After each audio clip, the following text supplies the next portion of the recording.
Tenemos aquí a José Manuel Díaz Caneja. Él es teniente coronel del Ejército de Tierra y director de Inteligencia y Liderazgo, y nos va a estar hablando del análisis en ciberinteligencia, tradición versus modernidad. Quiero darle las gracias en nombre de la organización de Intelcom por estar aquí compartiendo con todos nosotros todo lo que nos ha estado preparando. Así es que, José Manuel, muchísimas gracias por estar participando en el Congreso y adelante, todo tuyo. Muchas gracias, Yolanda, y gracias a los organizadores por invitarme a participar.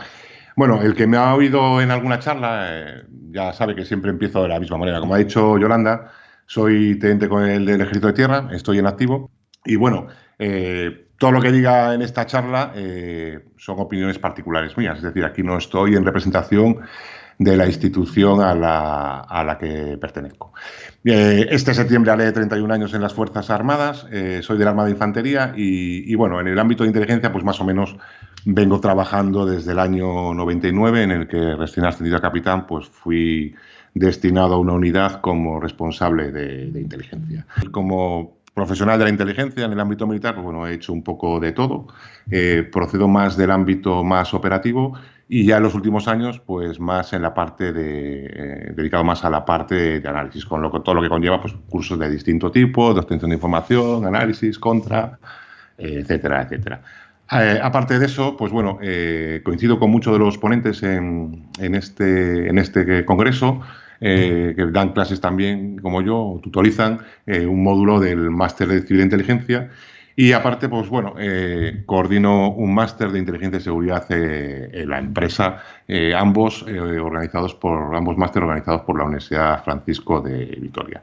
Y como ha dicho Yolanda, y soy una persona inquieta, pues bueno, también llevo a cabo una parte de formación bajo la marca de inteligencia y liderazgo, pues muy especializada en todo lo que tenga que ver con inteligencia, análisis de inteligencia, técnicas de análisis, básicas, avanzadas, etcétera, obtención de información de fuentes abiertas o de inteligencia de fuentes humanas, etcétera. Bueno, sin más dilación, únicamente, pues bueno, para que conocierais un poco mi perfil, un poco de mí, pasamos a los contenidos. Yo soy muy dado a hacer lo que decía Patton. Es decir, y la verdad que en inteligencia en general, lo importante es, una vez que tienes gente formada, a veces con menos experiencia, a veces con más experiencia, lo importante es dejarles que hagan las cosas, únicamente decirles el qué y que ellos hagan el cómo. Este es el enfoque que he dado a la charla. Muchos de los que me han oído saben que soy un poco anárquico a la hora de dar charlas. La verdad es que la presentación la tengo ahí preparada. Espero darla toda en el tiempo marcado, pero bueno, muchas veces también doy las charlas como trabaja la mente humana, pegando saltos para adelante y para atrás, o sea que no os sorprenda, ¿vale? En vez de poner agenda, he puesto los objetivos que pretendo alcanzar con la charla. He puesto este título de Inteligencia versus Ciberinteligencia, Tradición o Modernidad, porque creo que en el momento actual estamos muy subyugados o muy convencidos de que todo lo técnico, las aplicaciones, etcétera, nos van a solventar los problemas en inteligencia. De hecho, estos días he estado viendo las distintas charlas y la verdad es que en el momento que algún ponente menciona alguna aplicación, enseguida en el chat todo el mundo, como loco, ¿qué aplicación ha dicho? ¿Dónde la podemos encontrar? Sí, nos pueden ayudar, pero no es lo importante. Lo importante es tener claro los conceptos. Me parece que lo comentaba la ponente anterior. Las aplicaciones cambian, los requisitos de acceso varían. Hoy una aplicación vale y mañana no. Lo importante es tener claro la metodología, ¿vale? Y sobre todo la finalidad para la que estamos haciendo inteligencia. Y, por supuesto, ciberinteligencia, ¿vale? Esos son los dos objetivos principales. Creo que el análisis en inteligencia, aquí hablo en sentido amplio, englobando también a ciberinteligencia, es fundamental. Espero daros unas pinceladas que os sean útiles después de al oír esta charla. Y, por supuesto, los productos de inteligencia. Al final, todo el proceso de inteligencia, que como yo decía una ponente, inteligencia es un proceso también, desemboca en un producto, ya sea oral, ya sea escrito, ya sea interactivo, que le damos al que nos lo encargó. Si ese producto no satisface las necesidades de información del cliente, del jefe, del decisor, todo el tiempo, todo el esfuerzo, todo el gasto de dinero que hayamos empleado no valdrá de nada. Y bueno, voy a daros un posible enfoque para ciberinteligencia. Repito, todo lo que aquí comente son opiniones mías que son totalmente discutibles, como no podía ser de otra manera. Y para ello me voy a retrotraer a un ejemplo histórico para que veamos que cosas que parece que son novedosas en el siglo XXI, en el año 2020, pues bueno, ya se hacían. Bueno, me voy al siglo XX, pero ya se hacían mucho antes. En este caso concreto he cogido un ejemplo de la Primera Guerra Mundial, ¿vale? Al inicio de la Primera Guerra Mundial, en el frente del Este, se enfrentaba el ejército ruso, compuesto por dos ejércitos. El primer ejército mandado por Rennenkampf, perdón, pero no sé alemán, no sé si lo he pronunciado bien, y el segundo ejército ruso mandado por Samsonov contra el octavo ejército alemán mandado por von Hindenburg, que como todos sabéis luego fue jefe de Estado alemán. Fijaros, las fuerzas eran abrumadoramente superiores por parte del ejército ruso al ejército alemán.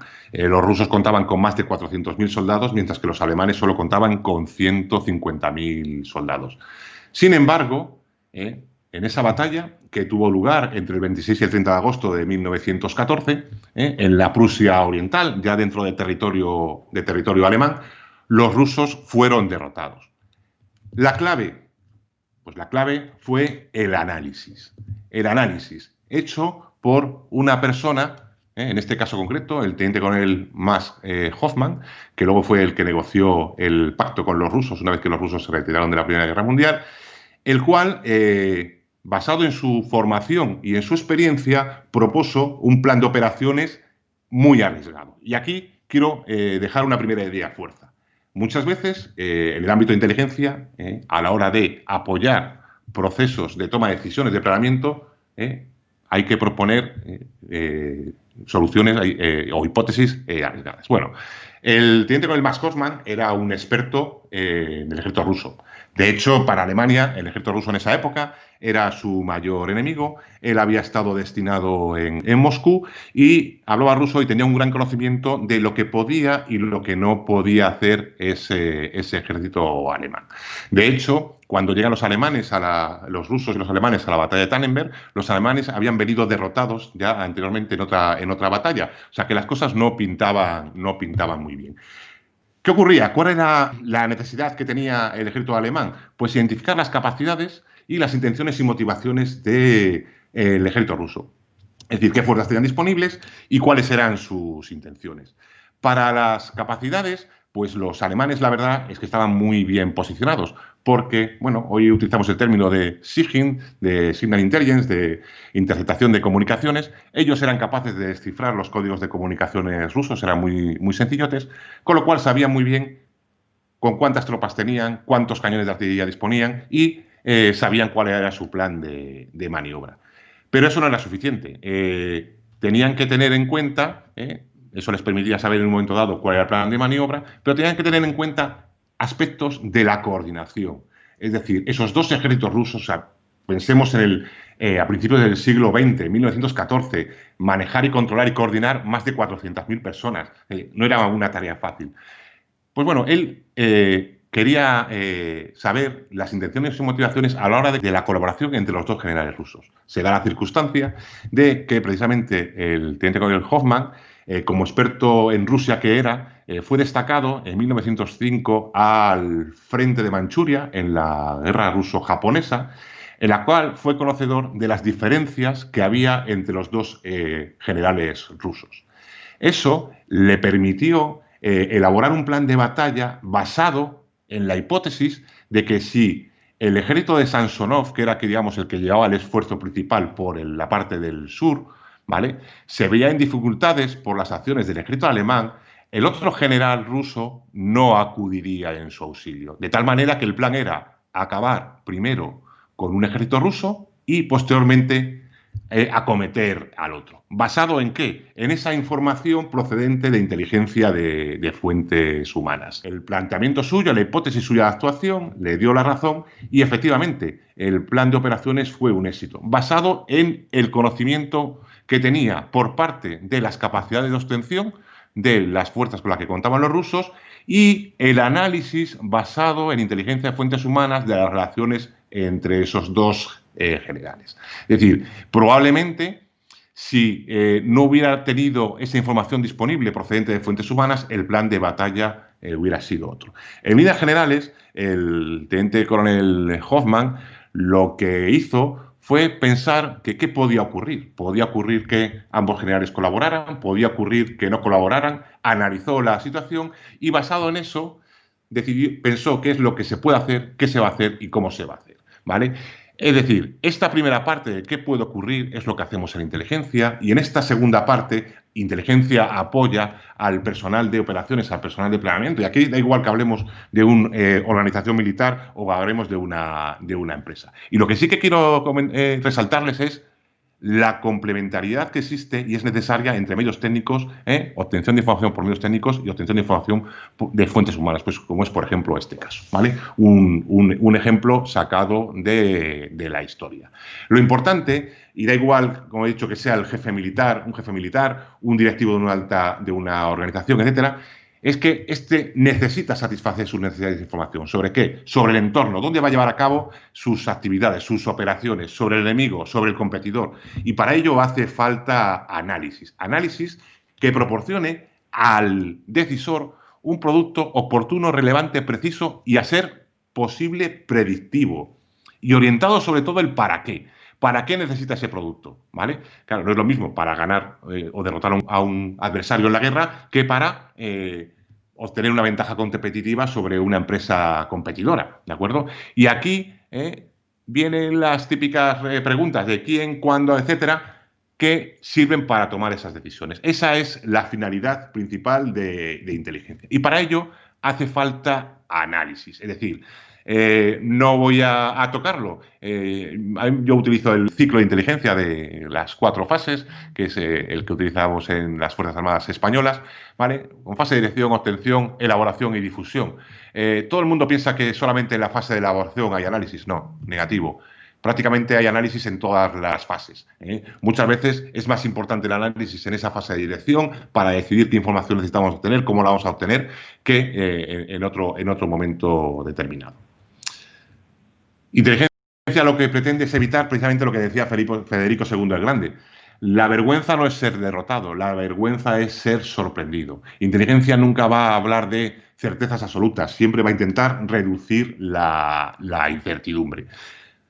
No podemos asegurar las cosas al 100%, pero sí que podemos proporcionarle a nuestro cliente probabilidad de ocurrencia de eventos futuros y cómo eso va a impactar en nuestras actividades. Eso es lo importante, la clave de inteligencia y cómo puede apoyar a una. Y sobre todo, yo siempre pongo esta transparencia. Pido disculpas a alguno que sé que me conoce, ya está en algún curso mío, porque siempre la machaco, pero es la base muchas veces muy sencilla de lo que es el análisis. Al responsable, al que servimos, al cliente, al decisor, al jefe, le tenemos que decir estas 3 cosas. ¿Qué es lo que se sabe y por qué se sabe? ¿Qué es lo que se supone y por qué se supone? ¿Y qué es lo que no se sabe y lo que se está haciendo al respecto? Esto mueve todo el proceso de inteligencia para satisfacer esas necesidades de información que necesita nuestro decisor, que le permitan adoptar la mejor decisión posible en base al mejor producto de inteligencia que seamos capaces de proporcionarle en un momento determinado. Si eso pasa con inteligencia en sentido amplio, ¿qué pasa con ciberinteligencia? ¿Entendemos todos lo mismo por ciberinteligencia? ¿Tenemos clara su finalidad? A mí, bueno, lo he puesto ahí en formato de preguntas, sé que no me podéis contestar a la voz, pero bueno, cuando doy clases en presencial me gusta mucho estimular la respuesta de la gente, pensarlo, pero probablemente no todos tengamos la misma visión de lo que es ciberinteligencia. Por otro lado, es normal. Es un concepto relativamente nuevo y, pues bueno, cada individuo, cada organización tiene su visión diferente. Únicamente para que os hagáis una idea, pues claro, ciberinteligencia, por supuesto, está vinculado a todo lo que tenga que ver con ciberamenazas, ¿vale? Todos los días lo podemos encontrar en las noticias. Que sí Garmin, que sí Twitter, que sí, bueno, incluso el Ministerio de Defensa español hace un tiempo, es decir, amenazas que han conseguido penetrar los sistemas. Es verdad que solamente el ámbito de trabajo de la ciberinteligencia es eso, su contribución a contrarrestar, identificar y contrarrestar las ciberamenazas. Podría ser, que depende el enfoque que tengamos cada uno. Para que os hagáis una idea, pues por ejemplo, en la publicación doctrinal de inteligencia del Ejército de Tierra, pues ciberinteligencia la define como el análisis de la información relativa al ciberespacio. El Centro Egiptológico Nacional, que patrocina este congreso, pues habla de inteligencia en soporte de la ciberseguridad. Pues por poner dos ejemplos del ámbito público. Si nos vamos a las empresas, la verdad es que la mayoría están muy vinculadas al ámbito de la ciberseguridad. Aquí una universidad o una empresa sobre los ciberadversarios. A mí, por ejemplo, me gusta mucho el enfoque británico de la ciberinteligencia, el concepto de Front Cyber y el concepto de For Cyber. Es decir, el de For Cyber para el ciberespacio está más vinculado al ámbito de Cyber Threat Intelligence, ¿de acuerdo? Y el concepto de Front Cyber está más vinculado a todo, una inteligencia basada en todas las fuentes. Es decir, no solamente se trata de elaborar inteligencia en base a la información obtenida dentro o a través del ciberespacio para apoyar a la ciberseguridad, sino que puede valer para apoyar cualquier dominio, el dominio terrestre, dominio aéreo, dominio naval, dominio del espacio, lo que queramos, ¿vale? Estos son los dos enfoques principales que tienen los británicos, y yo que verdaderamente, pues bueno, me gusta establecerme mi propio modelo, son los que sigo. Cada uno, dependiendo en el ámbito en el que trabaje, en la organización a la que pertenezca, pues predominará más un modelo o el otro, ¿vale?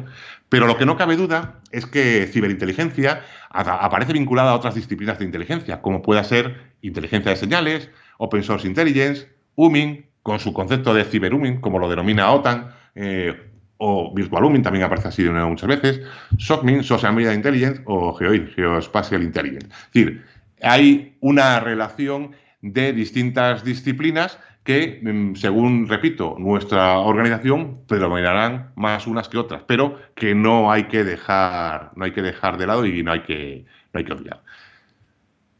¿Qué ocurre con ciberinteligencia, además? Aparte de esa relación o vinculación que tiene con otras disciplinas, en las cuales a veces es difícil establecer los límites, pues que, por supuesto, ciberinteligencia está muy vinculado a la ciberseguridad, qué duda cabe, probablemente es su función principal en muchas organizaciones, y aquí hablo del ámbito público y del ámbito privado, a la seguridad en sentido amplio, porque hoy en día no se conciben sistemas de información y comunicaciones que sean importantes para una organización, que no estén protegidos con medidas de seguridad física, zona de acceso restringido, con sus puertas acorazadas, sus claves de acceso, sus lectores de huellas, lo que corresponda.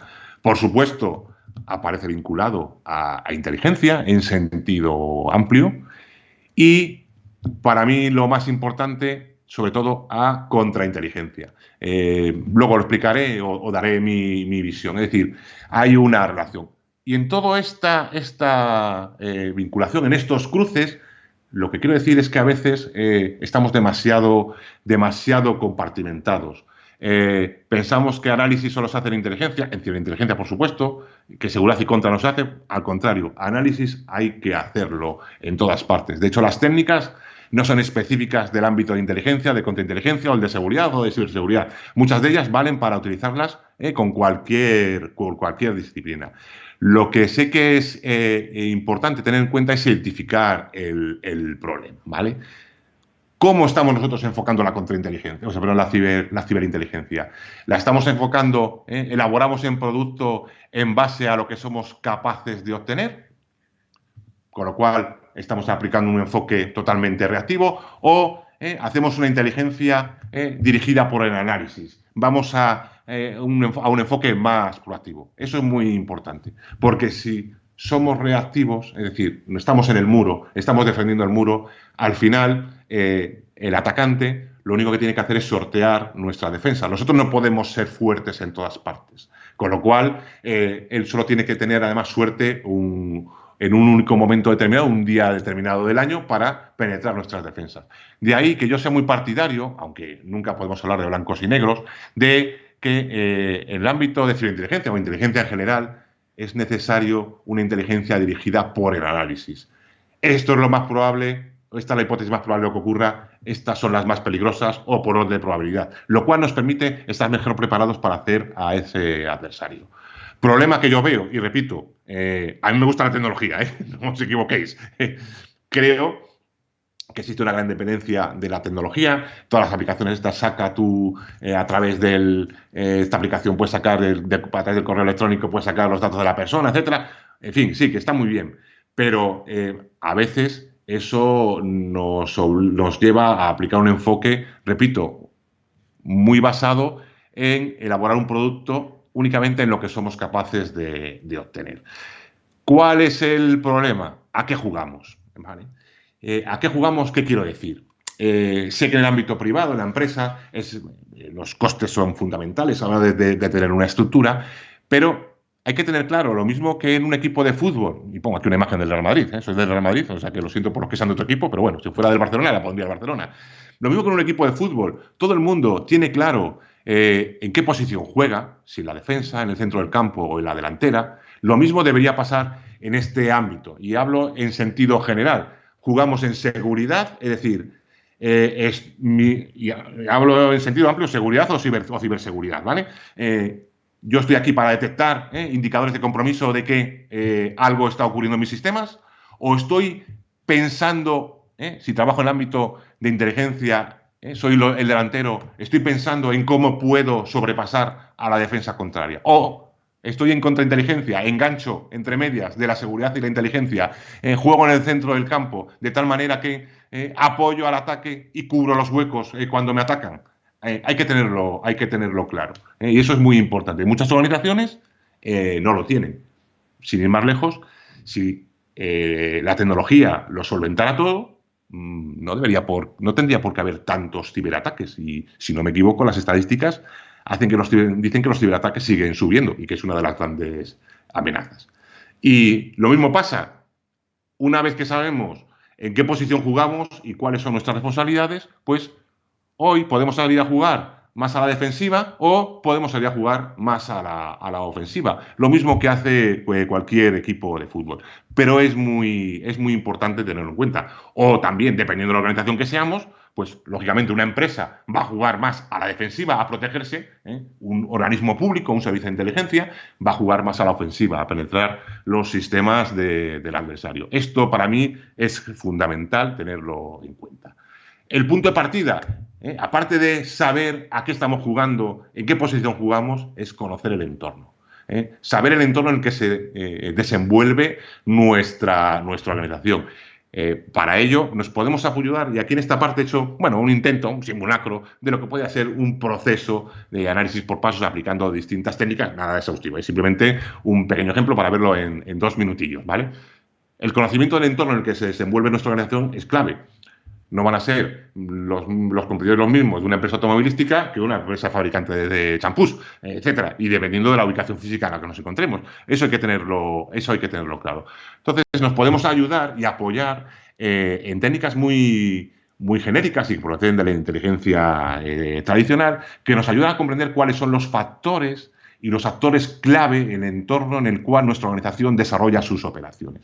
Hace un tiempo vinieron 2 personas a uno de los cursos que organizo yo, probablemente sea la mejor unidad, la mejor empresa, no sé si la mejor, pero es una de las mejores en España de ciberseguridad. Y me reconocían que todas estas técnicas les ayudaban a mejorar y a profundizar y a saber enfocar mejor su trabajo en el ámbito de la ciberseguridad.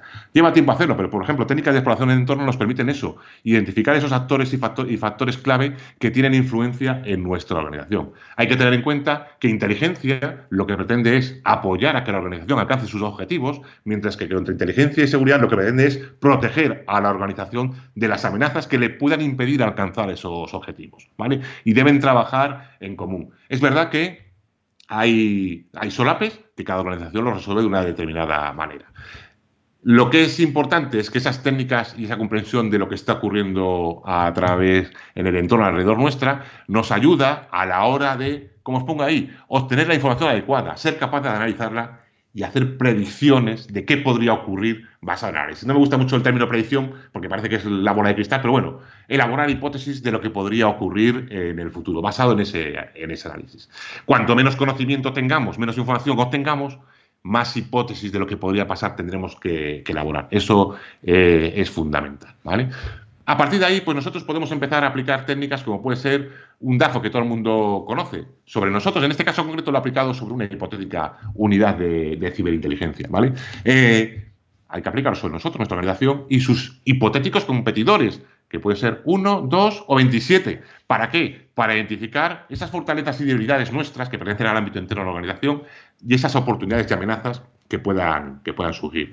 Los factores clave probablemente sean aquellos que tengamos dudas en qué cuadrante colocarlos. Son los denominados trade-off en inglés. Y nos va a ocurrir. Es decir, por ejemplo, la decepción, el engaño, si lo aplicamos nosotros, para nosotros es una oportunidad. Pues, por ejemplo, para engañar a nuestro competidor de que vamos retrasados en el lanzamiento de un nuevo producto. Sin embargo, si lo utiliza el competidor, para nosotros la decepción sería una amenaza. Bueno, pues probablemente esos factores que tenemos problemas y depende del enfoque que le demos, los colocaremos en un cuadrante o en otro, son los factores clave que nosotros tenemos que tener en cuenta a la hora de llevar a cabo el análisis de la situación para apoyar a nuestra organización en lo que podría ocurrir. Y repito, que sirva de base para un proceso de planeamiento, de toma de decisiones. De tal manera que esos factores clave, a su vez, nos ayudan a identificar de manera indirecta qué actores pueden influir sobre ellos en un sentido positivo o negativo para nosotros. Incluso podemos analizarlo mediante dinámica de sistemas. Incluso aquí es verdad que podemos aplicar, si tenemos los actores, incluso son muchos, podemos aplicar SNA, Social Network Analysis, depende. Aquí, por ejemplo, he puesto un simple gráfico de análisis de relación basado en dinámica de sistemas, como la modificación de comportamiento de esos factores, ya denominados variables, pues puede hacer que la situación evolucione en una dirección o en otra. O incluso lo podemos, esto nos permite, pues a lo mejor en un momento determinado, identificar factores clave, o incluso podemos ver cuáles son los más influyentes y los más influenciables. En este caso concreto, a modo de ejemplo, he utilizado 10 factores, de tal manera que, vinculado al ámbito de la ciberinteligencia, repito, es efectos didácticos, que nadie se lo tome como hecho 100%, que todas estas cosas, la verdad es que hay que hacerlas en equipo. Bueno, pues en este caso concreto, pues podríamos identificar el ejercicio intelectual que he hecho yo, pues a lo mejor factores de gran influencia, disponibilidad de la información necesaria, la necesidad que tiene la ciberinteligencia de complementarse con otras disciplinas de obtención de información. La legislación influye mucho a la hora de qué podemos hacer en ciberinteligencia y qué no. Y como factores más influenciables, más dependientes, pues por ejemplo tenemos la calidad de los productos que elaboramos en ciberinteligencia. Están basados en un enfoque reactivo, en un enfoque proactivo. La capacidad de análisis. Nuestra unidad de ciberinteligencia es únicamente software, con personas que le dan a la tecla y a ver lo que nos sale en base a saber si hacemos un producto bonito, que quede bonito. No vale para nada, pero que queda bonito. O verdaderamente analizamos, profundizamos, interpretamos, integramos la información y sacamos conclusiones que sean útiles para nuestra organización, ¿vale? Y todo ello complementado con una metodología adecuada. Es decir, al final es un proceso, según nuestra organización, pues habrá software que sea más útil o menos útil para nosotros, habrá técnicas de análisis que sean más útiles o menos útiles, y eso está englobado dentro de una metodología adecuada que sirva y sea útil. ¿Para qué? No nos olvidemos, en ciberinteligencia, lo mismo que en inteligencia en sentido amplio, debemos proporcionar un producto que sea útil y que satisfaga las necesidades de información de nuestro decisor, ¿vale? Un simple ejemplo. Dice muchas veces que es verdad, aunque esto lo decía Kovacs, que aunque la inteligencia sea precisa y oportuna, pues bueno, el decisor muchas veces no le hace caso.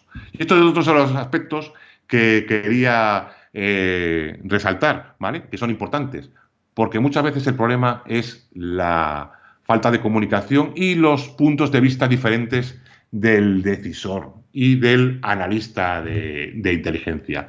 Como les pongo ahí, el decisor muchas veces, ¿por qué el analista va a saber más que yo? No tiene por qué. Y el analista, al contrario, quiere demostrar lo mucho que sabe. No, el producto de inteligencia que debemos proporcionar tiene que estar basado en satisfacer esas necesidades de información que tiene ese decisor. Para mí, una técnica básica y que facilita el análisis, porque muchas veces no hay tiempo para aplicar las cosas, porque te llama tu jefe a primera hora de la mañana y te dice, ha pasado esto, Twitter han atacado varias cuentas de Twitter famosas. ¿Esto nos puede pasar a nosotros? Pues bueno, pues ese aquí te pillo, aquí te mato, desde luego, siempre va a existir. Y no podemos decirle a nuestro jefe, no, espere 2 minutos o 2 horas que voy a aplicar una técnica de análisis cojonuda. No, muchas veces el decisor quiere respuestas rápidas. Pues bueno, la base para mí es el pensamiento crítico, que además de nos ayuda a evaluar la información, diferenciar hechos de opiniones y de afirmaciones, también nos ayuda a ponernos en la mente del decisor, en el punto de vista del decisor. Y anticipar ya no solo, responder a sus necesidades de información y anticipar las posibles objeciones, de tal manera que eso nos obliga en un momento determinado, a llevar a cabo un esfuerzo de obtención de información complementario, preveyendo que el jefe nos va a poner objeciones porque resulta que la información que obtenemos confirma una determinada alineación, una determinada hipótesis que precisamente es la que menos quiere el decisor, ¿vale? Eso hay que tenerlo en cuenta. El analista, y hoy en día cada vez más, tiene que, por un lado, ser consciente de que la perfección es imposible. Yo siempre digo que más vale un producto de inteligencia imperfecto a tiempo que uno perfecto nunca. La información es perecedera. Lo que hoy vale, ya mañana está desfasado. Entonces ahí tenemos que jugar, tenemos que ser ágiles. Eso se consigue con formación y experiencia. No hay otra solución, y manteniendo una amplitud de miras grande.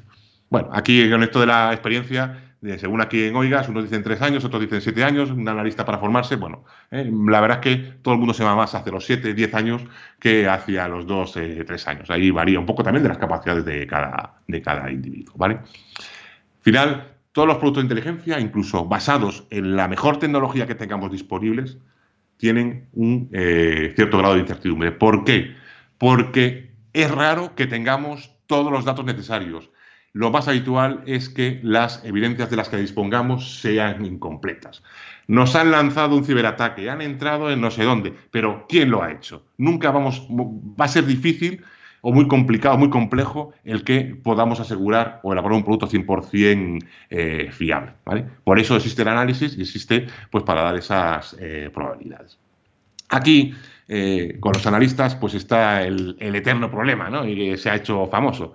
¿Qué es lo que saben? ¿Qué es lo que saben que no saben? ¿Y qué es lo que no saben que no saben? Pues muchas veces, pues, técnicas como la matriz de impactos cruzados nos ayuda a identificar relaciones entre factores, porque también la podemos utilizar en un Mactor como entre actores, identificar relaciones que nos hace pensar sobre ellas que en un momento determinado no hubiéramos caído, ¿vale? Y ese es muchas veces la gran fortaleza o la gran ayuda que nos prestan las técnicas de análisis. Nos abre la mente a otras hipotéticas vías de actuación, a otras posibilidades de ataque, pues, por ejemplo, de un ciberdelincuente, un grupo de ciberdelincuentes, etc. Nos ayudan a abrir la mente. Para mí, y esto no deja de ser el ciclo de inteligencia, puesto de otra manera, el analista tiene responsabilidad, o debería tener responsabilidad, no igual en todas partes, pero a lo largo de todo el proceso, siempre y cuando estemos hablando de una inteligencia basada en el análisis, no basada en la obtención, ¿vale? Es lo que suele ocurrir.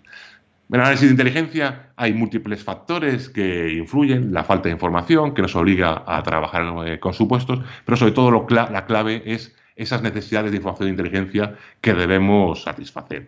Para ello hay múltiples clasificaciones, ¿vale? Y aquí esto es un mapa conceptual que hice en su momento, basado en el libro de Persson y Huber, donde habla, pues, de las técnicas diagnósticas, las técnicas contrarias y las técnicas imaginativas. ¿Quiere decir esto que estas técnicas son más para el equipo de analistas que utilicen el cerebro, la cabeza, el lápiz y el papel? ¿Quiere decir esto que no podemos utilizar aplicaciones informáticas? Por supuesto que sí, aquí no es ni blanco ni negro, pero muchas veces, antes de meternos en el túnel o el pasillo cerrado que supone el estar mirando la pantalla de nuestro ordenador, es preferible una pizarra y todo el equipo de analistas trabajando en conjunto, intercambiando conocimientos, analizando o pensando en posibles aspectos importantes sobre el asunto en cuestión. Estas técnicas ayudan. Las hay que tienen apoyo informático, como pueda ser el ACH, el análisis de hipótesis de competencia, por ejemplo, y otras que no, que simplemente, pues bueno, de lápiz y papel. Otra manera de verlas, pues bueno, dependiendo de las preguntas que nos haga nuestro decisor, pues a veces pues, tenemos que utilizar técnicas de distinto tipo. La elaboración de escenarios con sus indicadores asociados. Esto lo conoce muy bien en el ámbito empresarial, pues los famosos KPIs, ¿no? Que en el ámbito empresarial, los Key Performance Indicators, pues es una técnica de indicadores que, en base a la información que vamos obteniendo, se activa y que nos dice, pues bueno, que si vamos hacia un futuro, hacia otro. Aquí en España, con el tema del plan de desescalada, hemos oído el término de los indicadores, a la hora de si una determinada zona geográfica pasaba de fase o no pasaba de fase. Es decir, está más implementado de lo que pensamos. Los corredores de bolsa, etcétera, lo utilizan, ¿vale? Todas ellas lo que intentan es ayudarnos a mejorar nuestra capacidad de pensar. Unas técnicas son más orientadas al pensamiento crítico y otras al pensamiento creativo. Bueno, para terminar, y un último ejemplo histórico, ¿vale? Mayo de 1998, ¿vale? El gobierno indio detona una bomba de fusión nuclear y 4 de fisión en Pokhran. Lo importante de este hecho y lo curioso es que cómo es posible que los Estados Unidos fueran sorprendidos. Bueno, pues la clave fue que los indios llevaron a cabo un análisis de inteligencia en apoyo a una operación de detección. O mejor dicho, un análisis de contrainteligencia para apoyar a las operaciones de detección. ¿Y por qué estoy hablando aquí del tema de análisis de inteligencia, de contrainteligencia y operaciones de detección? Pues porque yo creo que en el ámbito de la ciberseguridad creo que por ahí deben ir los tiros. Más por el engaño que por el levantar muros fuertes, aunque creemos que son fuertes, que puedan ser penetrados. Y para mí, el enfoque de ciberinteligencia debe ser más un enfoque de contrainteligencia tradicional, ¿vale? En el cual, pues aquí, contrainteligencia, su objetivo principal es prevenir, detectar, neutralizar y, en caso necesario, mitigar las amenazas a nuestra organización. Para eso, las organizaciones que tienen una buena estructura de inteligencia, normalmente son estatales, ¿vale? Trabajan coordinadamente y se solapan inteligencia y contrainteligencia, utilizan fuentes humanas y utilizan todos los medios técnicos. Aquí he puesto ciber, pero cualquier medio técnico que sea, inteligencia de señales, etcétera, con la finalidad de contrarrestar las amenazas a la organización. Según la disciplina con la que trabajemos, pues el foco será nuestra gente, con lo cual trabajaremos más en el ámbito de actividades zooming, pero en el campo de contrainteligencia, el adversario competidor o los datos de información, con todo lo que tenga que ver de seguridad de la información, etcétera, etcétera, etcétera, ¿vale? El objetivo de contrainteligencia, aquí existen los dos conceptos, existe una contrainteligencia defensiva y otra ofensiva, ¿vale? Es lo que os he dicho, es prevenir, detectar, neutralizar y mitigar las amenazas a nuestra organización. Para ello hace falta muchas veces un análisis completo de nuestro adversario, de nuestro competidor, de sus capacidades de inteligencia. Y eso es lo que hace la contrainteligencia, desde un nivel táctico, operacional y estratégico. Esta es la doctrina de contrainteligencia norteamericana aprobada a principios de este año. Ya habla de contrarrestar operaciones de inteligencia técnicas y ciber. Es decir, yo no sé si impondrán el término de contrainteligencia en el ciberespacio o contra ciberinteligencia, pero sí que es verdad que en gran parte las actividades de ciberinteligencia, en mi opinión, casan más dentro del concepto de contrainteligencia, con la contrainteligencia tradicional, que está evolucionando lógicamente según evoluciona la tecnología. Y repito, contrainteligencia es analiza las capacidades de inteligencia de ese adversario competidor, como hicieron los indios. Claro, ¿qué pasa? Que los indios en el año 1995 habían intentado llevar a cabo también unas pruebas nucleares. Los satélites norteamericanos detectaron esas pruebas y el embajador en el país llevó las imágenes captadas por los satélites norteamericanos a los altos funcionarios indios en Nueva Delhi. De tal manera que esas pruebas se paralizaron. Pero claro, ¿cuál fue el error? Seguridad de las operaciones. Los indios vieron lo que eran capaces de identificar los medios técnicos norteamericanos. Con lo cual llevaron a cabo, para las pruebas del año 98, una operación de decepción, ¿de acuerdo?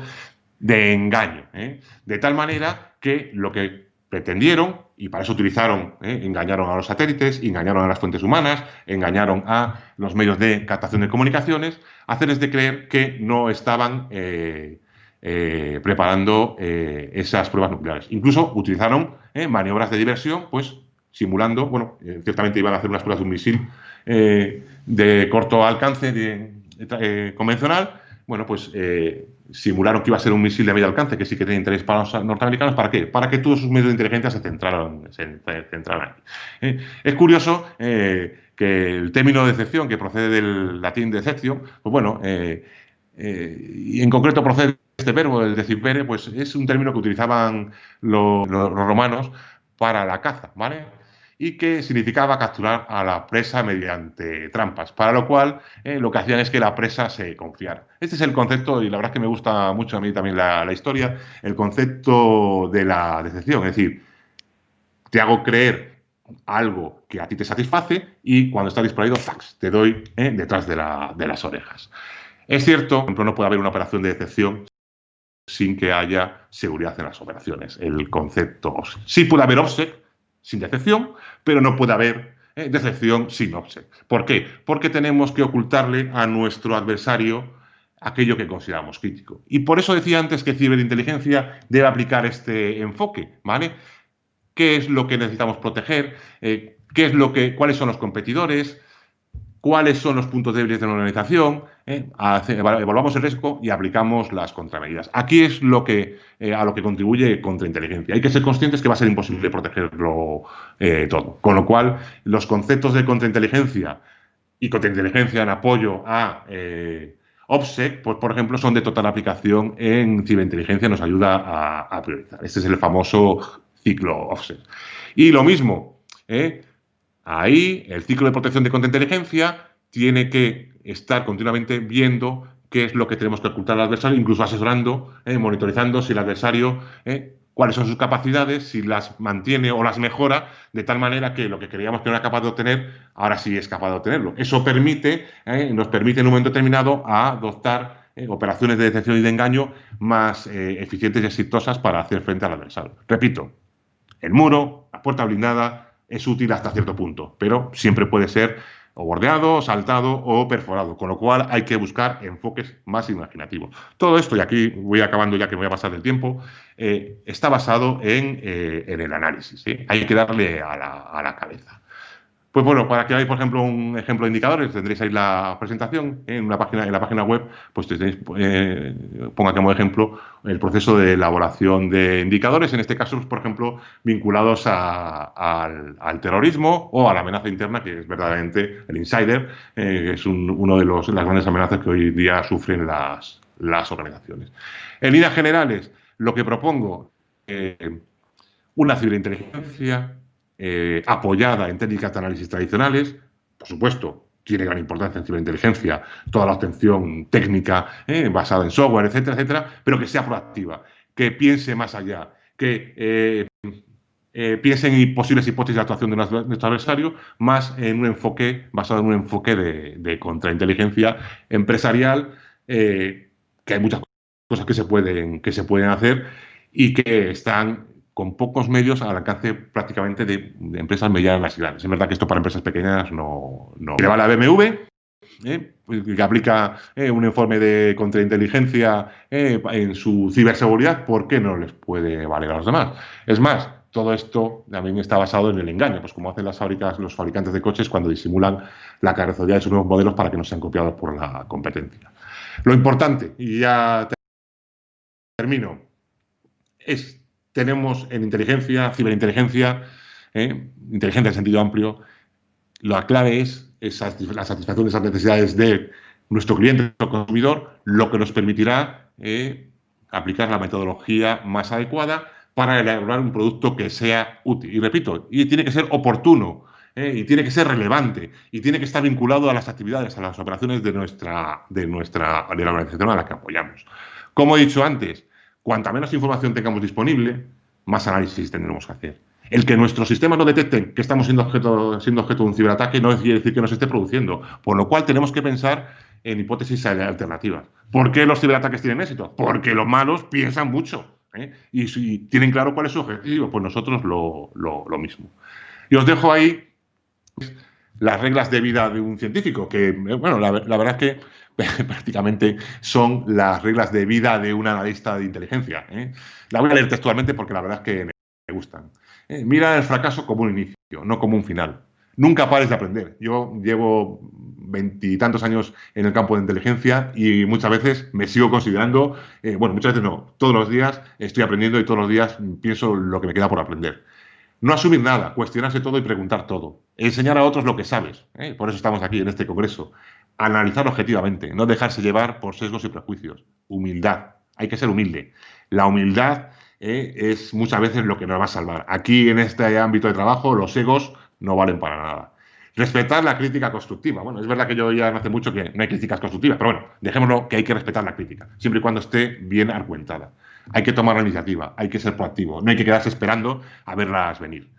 Dar crédito donde sea debido, al que se lo merezca, al que argumente, al que demuestre que lo que propone es útil, es necesario. Y hacer las preguntas difíciles temprano. Es decir, malamente podemos elaborar un producto de inteligencia útil para nuestro decisor si no tenemos claro cuáles son sus necesidades de información. Y por mi parte, nada más. Muchas gracias a los que estáis ahí detrás. Y si hay alguna pregunta, pues bueno, queda a vuestra disposición. Lo has clavado en tiempo totalmente, José Manuel. O sea, que no digas que sí me he pasado 3 minutitos, que no, porque estaba todo el mundo ahí súper... Además, los tienes ahí, yo creo que como tomando apuntes... Bueno, como... Los tienes ahí como lo estoy yo, tomando apuntes, capturas de pantalla y todo, aunque la gente también pregunta, se comparte en presentaciones, digo, bueno, les preguntamos a cada uno de los ponentes y cada uno decide si la quiere compartir, entonces pues la organización la pondrá a disposición, pero vamos, estoy convencida que han estado tomando notas como he estado tomando yo, porque como bien has dicho, compartiendo esas frases de científico, nunca hay que dejar de aprender, ¿vale? Y es así, eso lo llevo siempre yo en la boca. Y como estaba también comentando Turch 1L3 en el chat, dice, también los malos están utilizando las mismas herramientas. Y es así, ¿no? Que tenemos que tener en cuenta de que los malos también están utilizando las mismas cosas. O sea que claro. Eso no hay que olvidarlo nunca. Bueno, y por desgracia los malos piensan más veces y mejor que nosotros. Es decir, yo tuve una vez un jefe que decía, aquí hay que pensar, analizar de 8 a 2. Yo decía, vamos a ver, no, el malo no va a pensar así. O sea, el malo está continuamente dando vueltas a la cabeza y a veces incluso tiene mejores medios que los buenos, por decirlo así. Bueno, lo que decías, perdona, con lo de compartir, yo aplico el decálogo del científico, ¿eh? Es decir, que compartir la presentación no tengo ninguna pega, faltaría más. Pues hay que ser coherente. No voy a poner el decálogo del científico y no compartirlo. La gente, bueno, pero tenían la duda. Cada uno es hay que preguntarlo y decirlo. Pero que lo del horario, si los malos no tienen horario, tienen colgado el cartel de 24/7, 24 horas, 7 días a la semana. Porque esa frase que tú decías antes de esto nos puede pasar a nosotros, ¿no? Que lo preguntan los jefes y que hay que contestar rápido. ¿Se produce muy a menudo? Hombre, por supuesto. A pesar de todos los medios que tengas de inteligencia, siempre hay cosas que es imposible predecir, ¿vale? No nos vayamos a los cisnes negros, o sea, en el día a día. Entonces, ese aquí te pillo, aquí te mato el jefe por las mañanas ocurre. ¿Cómo has dicho que a mí me ha ocurrido? Que lo más probable que puede ocurrir es esto y lo más peligroso es esto otro. Ni una ni otra cosa ni otra. Ha ocurrido una tercera cosa que no habíamos planteado. O habíamos planteado 5 posibilidades y ha ocurrido una sexta. Ocurre. Entonces, claro, ahí lo que entra en juego es un poco... O sea, lo que te están pidiendo es un análisis rápido sobre un hecho concreto, las consecuencias que tiene el hecho que ha ocurrido en tu organización, las implicaciones que puede tener de cada futuro. Y es verdad que en ese momento no puedes aplicar ninguna técnica de análisis, pero es cierto que las técnicas de análisis, aunque las sean muy complejas a la hora de llevarlas a cabo en el día a día, pero sí que te ayudan un poco a estructurar tus procesos de trabajo y a asimilar información de manera rápida y a emitir juicios o llegar a conclusiones en situaciones estas un poco adversas o presionado, que están mejor fundamentadas, es decir, que no sea lanzar una moneda al aire a ver si sale cara cruz. Pero eso sí ocurre, vamos, por desgracia todos los días. En el plano físico todo evoluciona, bueno, lo estamos viendo, ¿no?, constantemente, pero en el plano cibernético evoluciona todo multiplicado por, no sé si por 100, por 1000 cada día, no sé. Entonces, las habilidades que se requieren en el campo de la ciberinteligencia, has estado poniendo haciendo ese contraste entre inteligencia, ciberinteligencia y el mundo, ¿Se multiplican también, o has visto tú que se multiplican a pasos aventajados también el hecho de las habilidades que se requieren de alguien que se dedique a la ciberinteligencia? Por supuesto. Los analistas de ciberinteligencia, bueno, el personal que se dedica a ciberinteligencia, bueno, luego a lo mejor se especializa más en obtención o más en análisis. O sea, la velocidad de cambio es abrumadora. Otra cosa es que las organizaciones o las empresas pues no sean capaces de asumirlo, pero es así. Yo no soy no sé si ahora hoy hablaba Iván o Portillo, algún otro sobre vectores, tipos de ciberataques, etcétera. No soy un experto en eso, por supuesto que no, soy un total ignorante. Lo poco que sé es lo que leo. Pero los métodos de ataque varían continuamente y van probando y probando y probando. Y eso exige un esfuerzo al analista de aprendizaje y de pensar posibles vías de ataque imaginativas. Por eso tienen éxito. Y es que es abrumador. La tecnología hoy en día lo ha acelerado todo. Todo, todo, todo. Con lo cual es muy importante tener una buena metodología de trabajo. Por supuesto, la base es gente formada, que vaya cogiendo experiencia, nace aprendido, eso es así, y que la organización aplique una buena metodología basada en unos buenos procesos de trabajo. Y desde luego, olvidarnos en este ámbito del trabajo de 8 a 3. Aquí son las 24 horas del día, los 7 días de la semana, los 365 días del año. Lo que hemos estado diciendo y señalando. De hecho, estaban preguntando, C. Márquez 70 dice, ¿existen rivalidad entre las Fuerzas Armadas o colaboran sin buscar el premio Oscar? No, yo la verdad es que yo he trabajado en el ámbito de la inteligencia militar, y de hecho trabajo ahora más en la parte de seguridad de la información, etcétera.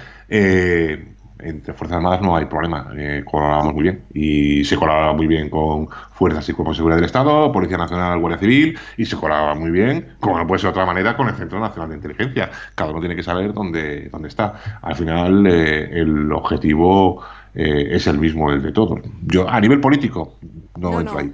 Además, como soy militar, se entra en el término de por el bien común, de la colaboración por el bien común. Punto. Pero en el día a día, al contrario, yo he trabajado en zona de operaciones con policías, con guardias civiles, con Centro Nacional de Inteligencia y vamos, una colaboración excelente, no, más allá de más, vamos, muchísimo más que excelente. No tengo término. Bueno, y por último una pregunta que lanzaba Leonario, que dice, ¿los nuevos jefes son muy escépticos con las propuestas de los analistas? ¿Es por falta de práctica o conceptos doctrinarios?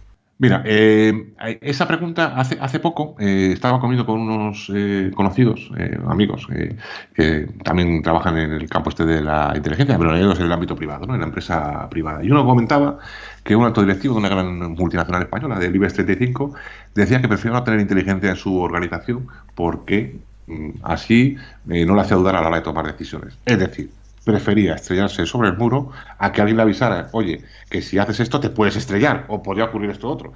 En España, por lo menos, y en el ámbito empresarial, las cosas han cambiado, pero todavía creo que hay que vencer ciertas reticencias al uso de los beneficios que puede proporcionar la inteligencia. Nosotros en el ámbito militar, incluso, pues, por ejemplo, yo doy clases en un máster de logística de la Armada para adquisición de recursos de defensa, pues porque el jefe de estudio de esa escuela de la Armada hizo un curso de inteligencia conmigo y vio que eso era útil y necesario. O sea, permitía anticipar cambios de tendencia y prever posibles recursos militares o capacidades que fueran necesarias. Es decir, muchas veces rechazamos lo que no conocemos. ¿Vale? Por desgracia, los humanos somos así. Y hay que hacer todavía una labor de concienciación para el directivo de las empresas de lo que puede aportar inteligencia. Se piensa que va a ser caro. A ver, lo mismo que pasa con ciberseguridad o con seguridad en general. Esto barato no es así de claro. Pero a veces te estás ahorrando dinero por otro lado. El ROI que esto puede aportar hay que tenerlo, claro, hay que tenerlo en cuenta. Esa inmediatez en el ROI no la obtienen, pero es claro. a medio largo plazo, y esa labor de concienciación es que es tan necesaria y tan básica, lo sabemos tanto. Están entrando como preguntas, me sabe mal porque estamos en tiempo de descuento ya como para pasar a la siguiente conexión y me sabe mal, pero así muy brevemente, venga, así que las lanzan un poco al vuelo. Med F20 decía, ¿cómo puedes convivir en ciberinteligencia con la inmediatez? Dice, cuando es muy cambiante la superficie de operaciones. Capacidad de adaptación, flexibilidad, no quedarte en tu zona de confort, tienes que estar continuamente pensando. Y es verdad que muchas veces todo va a ser muy cambiante, la tecnología cambia, pero a veces es más una cuestión, más que de medios técnicos, de imaginación. Yo la verdad es que reconozco que los españoles creo que en ese aspecto somos buenos. Entonces no te puedes quedar encasillado, no te puedes quedar cerrado en tu cubículo y en tu zona de confort. Tienes que ser capaz de adaptarte a esa situación, a veces pensando de manera imaginativa. Funciona, No, ¿eh? Funciona. tiene que funcionar, ¿no? Es lo que queda. Y ya. Claro, No, no, digo, y ya esta que entraba en el tiempo de descuento que ha entrado, pero que no las quiero dejar porque van entrando y tal. Es como Peto 18425, qué nombres más raros os ponéis cada uno, se me hace complicado decirlos todos, pero a ver, dice, ¿cómo hacer entender al decisor que el analista no es más que él? He puesto énfasis en el no porque lo he Uf, puesto en mayúsculas, aquí para remarcar.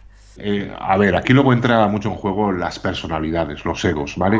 Es decir, esto es como todo. Todos al final o muchos hemos sido jefes de otras personas, hemos sido subordinados y somos subordinados de otro. Es decir, a veces el que el analista le dé una hipótesis o una probabilidad de que algo puede ocurrir que va en contra de lo que el decisor ha analizado, porque claro, el decisor también analiza, ¿eh? Al decisor también le llega información, también lee la prensa y accede a información desde distintos sitios, pues a veces se lo toma como un ataque.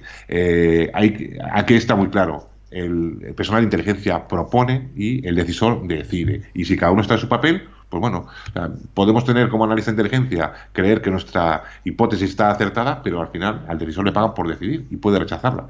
Entonces, esto volvemos a lo mismo, concienciación. Decide y se diría, Eh, decide y dispone, casi prácticamente se puede decir. eso es, Bueno, pues eso es. José Manuel, muchísimas gracias, desde luego ha estado una clase magistral, como he puesto yo el nombre así, tal cual, ha estado muy bien la charla, la gente ya digo, ha estado tomando nota de todo, muy agradecidos, se están llegando pues por el chat y bueno, pues en nombre de la organización, darte las gracias de que hayas estado compartiendo tu conocimiento en Intelcon, así es que gracias. Gracias a vosotros, Yolanda, un abrazo.